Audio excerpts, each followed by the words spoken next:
ஒன்னு சேர பொறுப்பெடுத்து உருகும் இந்த மாது தெற்கு திச தென்றலிடம்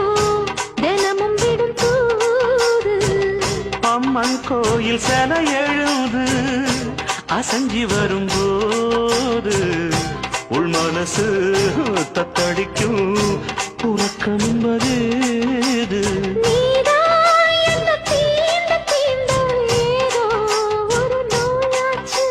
நான் தான் உன்னை சீண்டி சீண்டி பார்த்து ரொம்ப நாளாச்சு கொஞ்சம் இடம் கொடுத்த பச்சை கொடி பிடிச்சா எத்தனையோ வித்தைகளை இப்பவே நீ காட்டிடுவே